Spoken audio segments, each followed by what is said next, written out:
नज़रीन आवाज़ न्यूज़ में भलीकार आऊँ आहियां बिशारत सुमरो। नज़र विझंदासीं ख़ासि ख़बरनि ते।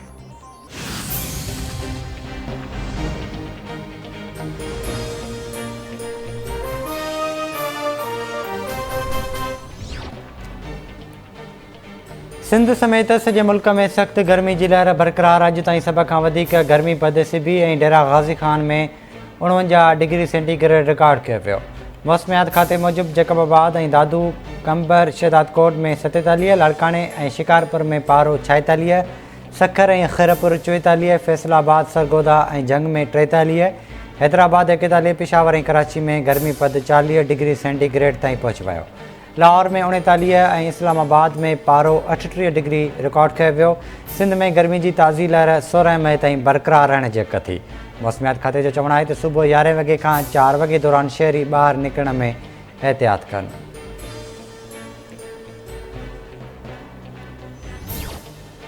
पाकिस्तान में हिकु भेरो ॿीहर डॉलर खे पर लॻी विया। इंटरबैंक में कारोबार दौरान डॉलर वधीक ₹1.23 महांगो थी तारीख़ जी बुलंद तरीन क़ीमत ₹193 जो थी वियो।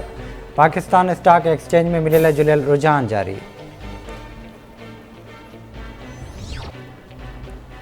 एशियाई तरक़ियाती बैंक $2.5 अरब इज़ाफ़ी इमदाद ॾियण ते मशरूत तौर ते राब्तो ज़ाहिर करे छॾियो। एशियाई तरक़ियाती बैंक ईंदड़ माली साल 2022 ऐं 23 लाइ पाकिस्तान खे $2.5 अरब इज़ाफ़ी इमदाद ॾींदो।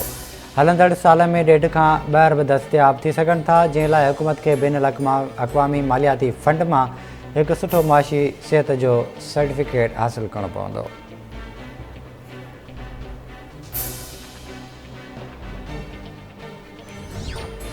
ऐं दहशतगर्दनि जो को बि मज़हब या ॿोली नाहे हूंदी। दहशतगर्दनि खे ॻोल्हे ॻोल्हे ख़तमु कंदासीं, खेनि लिकण जी जाइ न ॾींदासीं। ॾुखिया फ़ैसिला करणा पवंदा आहिनि, अञा बि ॾुखिया फ़ैसिला करणा पवंदा। सदर वारे इलाइक़े में बम धमाके में हिकु शहरी शहीद ऐं 10 ॼणा ज़ख़्मी थिया।